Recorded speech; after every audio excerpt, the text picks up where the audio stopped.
Hello दोस्तों, कैसे हो आप सब। I hope you all are doing fantastic और आपकी पढ़ाई भी एकदम जोरों शोरों से चल रही है। In this video we are going to discuss the entire strategy to attempt your paper number 1 which is financial reporting, that is FR. सबसे पहले हम डिस्कस करेंगे फ्यू पॉइंट्स टू रिमेंबर जो आपको ध्यान रखने वाइल प्रिपेयरिंग दिस सब्जेक्ट, और बाद में हम डिस्कस करेंगे फ्यू पेपर प्रेजेंटेशन टिप्स, यानी जब भी आप पेपर लिखने जाते हो तो ये सारी चीजों का आपको ध्यान रखना है। Let's begin. सबसे पहले है conceptual clarity is must, understand theory well.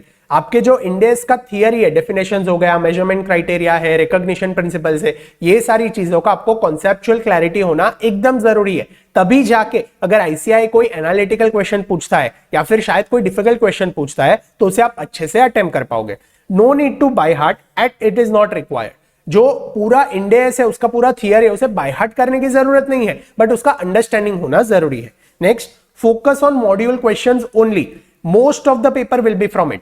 Module में जितने भी क्वेश्चंस है, मॉड्यूल यानी कोई भी एडिशनल मटेरियल आपको नहीं करना है। मॉड्यूल यानी क्या, आईसीआई के जो मॉड्यूल्स है वो RTP, MTP, these three are sufficient. यानी आईसीआई का जितना मटेरियल है उसी में से आप सम्स प्रैक्टिस करना। आपका I think 80 to 90% of the FR paper will be from that. ऐसा भी हो सकता है कि आपका 100% पेपर आपके मॉड्यूल में से ही है, सिर्फ वो लोग ने क्वेश्चंस में कहीं ना कहीं नंबर्स और वो सिर्फ चेंज कर दिया है। ठीक है, तो मॉड्यूल में से ही पढ़ना, कोई भी एडिशनल रिसोर्स मत लेना, क्योंकि एज सच एफआर बहुत बड़ा है, तो मॉड्यूल के क्वेश्चंस आर इनफ। उसके बाद disclosures are not important in index, so ignore them unless it is a standard on disclosure. जो डिस्क्लोजर पार्ट है सब इंडेक्स में, उसे याद रखने की जरूरत नहीं है, उसे पढ़ने की भी जरूरत नहीं है, उसे इग्नोर कर, क्योंकि वो काम का नहीं है। अनलेस पूरा स्टैंडर्ड डिस्क्लोजर भी है, फॉर एग्जांपल ऑपरेटिंग सेगमेंट हो गया, रिलेटेड पार्टी होगा, ये सारे इंडेक्स ही पूरे डिस्क्लोजर इंडेक्स है, तो ये सारे आप इग्नोर नहीं कर सकते। लेकिन बाकी जितने भी स्टैंडर्ड्स है, पीपीई हो गया, वो सारे, वो सब में आप डिस्क्लोजर पार्ट इग्नोर कर सकते हो। Sleep properly before your exam as it is your first paper. It has to go well to create a positive momentum for other papers.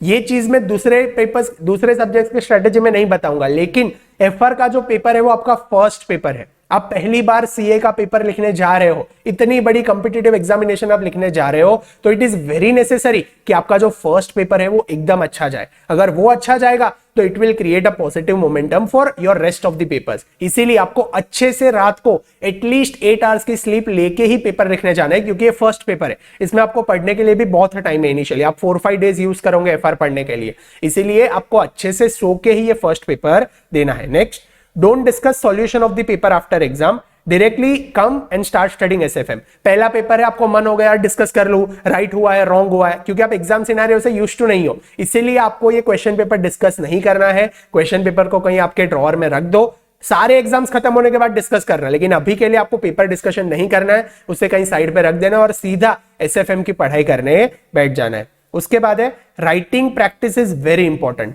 1 full syllabus mock test is compulsory and write and solve at least 4-5 questions in your final preparation days before exam। FR के paper में writing is very necessary, क्योंकि paper कई बार लेंदी होता है, ऐसा students कहते हैं।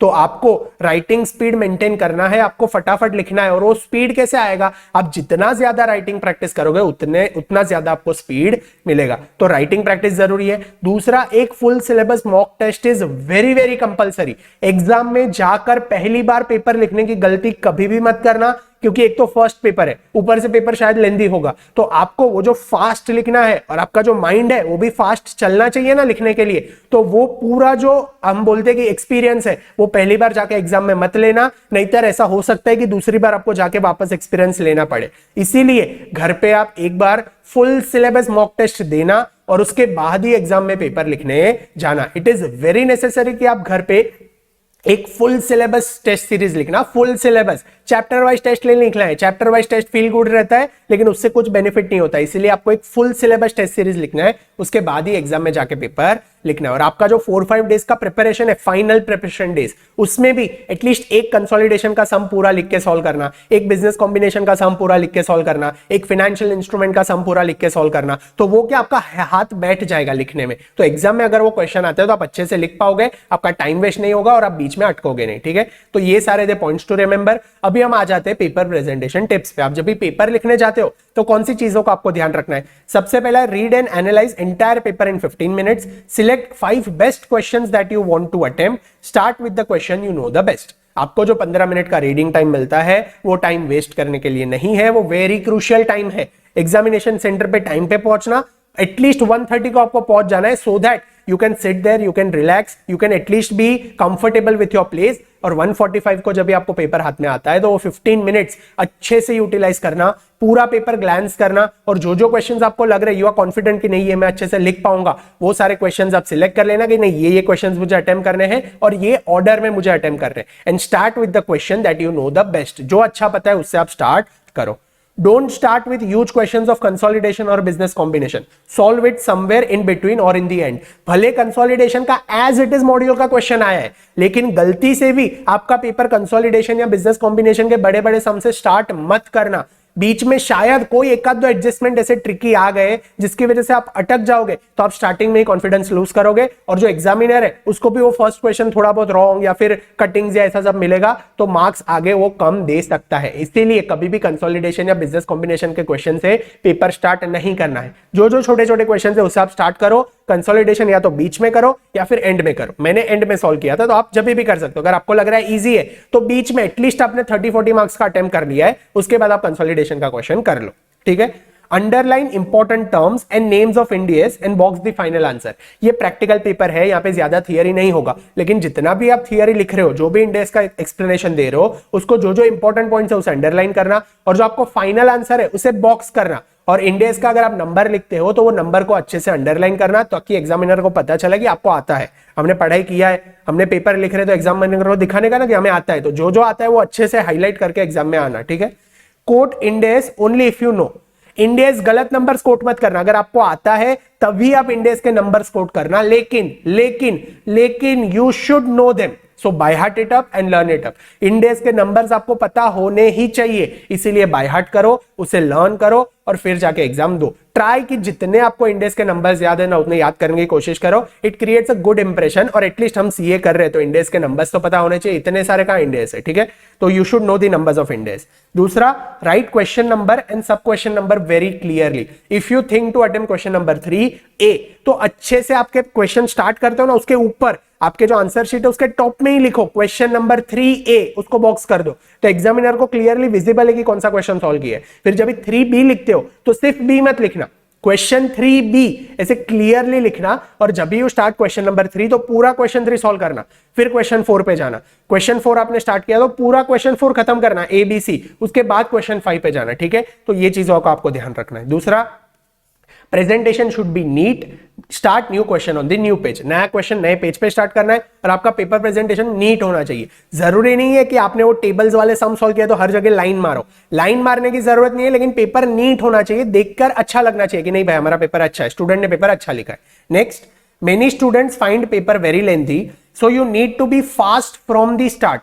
Time is very crucial in CA exam, ideally it should be 1.7 minutes per mark. FR का पेपर कहीं स्टूडेंट्स को ज्यादा लेंथी लगता है, इसीलिए आप पेपर स्टार्ट करते हो ना तब से थोड़ा आपका स्पीड मेंटेन करना, तब से थोड़ा फास्ट लिखना, तो आगे जाके आपको फिर डिफिकल्टी नहीं होगी, आप कंफ्यूज नहीं हो जाओगे। वो क्या हड़बड़ाहट में एक बार टाइम नहीं होता है ना, तो you tend to make silly mistakes, तो वो चीजें नहीं होनी चाहिए। इसीलिए स्टार्टिंग से थोड़ा स्पीड मेंटेन करना, and try to complete 1 mark in 1.7 minutes. तो अगर 5 मार्क का क्वेश्चन है तो वो हिसाब से 8 मिनट के अंदर अंदर आपका क्वेश्चन खत्म हो जाना चाहिए, वो हिसाब से आप प्लान करके आगे चलना, तो आगे आपको टाइम में प्रॉब्लम नहीं होगा। Next, explain basic theory of Indies in 2-3 lines even if it is a practical question.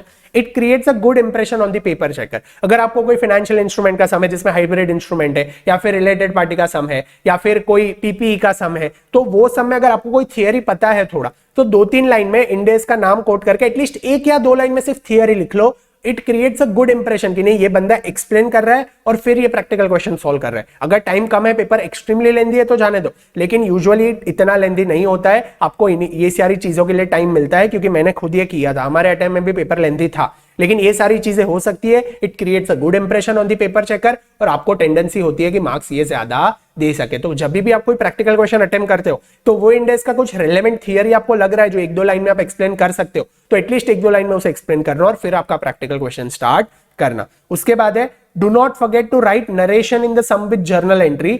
But it should be only of 2-3 words. कई बार स्टूडेंट्स को लगता है जर्नल एंट्रीज में नरेशन लिखना जरूरी नहीं है, आप नरेशन लिखोगे तो कोई मार्क्स नहीं मिलेगा, लेकिन आप नरेशन नहीं लिखोगे तो एक पेपर चेकर मार्क्स कट करेगा। इसीलिए नरेशन लिखना मत भूलना, लेकिन नरेशन लिखने में टाइम वेस्ट नहीं करना है। 2 या 3 वर्ड्स का सिर्फ narration, it is a formality. Cash paid का एंट्री है तो बीइंग कैश पेड, कोई पेमेंट एंट्री है तो बीइंग पेमेंट मेड। सिर्फ 2 या 3 वर्ड्स में नरेशन लिख के छोड़ दो, एग्जामिनर को दिखेगा इसने नरेशन लिखा है, वो मार्क्स कट नहीं करेगा। ठीक है, तो नरेशन मत भूलना। Last, if you are stuck in between, don't wait for long, leave the space there and move ahead। FR के पेपर में अगर आपको लगता है कोई एडजस्टमेंट ट्रिकी है, आप बीच में अटक गए हो, तो रुकना नहीं है। 2-3 मिनट के लिए सोचो, अगर तभी स्ट्राइक नहीं हो रहा है तो पेज छोड़ दो, 1 पेज छोड़ो, 2 पेज छोड़ो, चलेगा, और सीधा नेक्स्ट क्वेश्चन की ओर बढ़ जाओ। एक बार आपका पेपर खत्म होता है फिर वापस वो क्वेश्चन पे आना और लिखना। पेपर छोड़ने में कोई दिक्कत नहीं है। लास्ट में अगर यू आर देंगे, टाइम नहीं है, वो पेपर आप अटेम्प्ट नहीं कर पाए, तो जो पेपर आपने साइड छोड़ा है उसे स्ट्राइक ऑफ कर दो, इसमें कुछ खराब इंप्रेशन नहीं पड़ेगा। लेकिन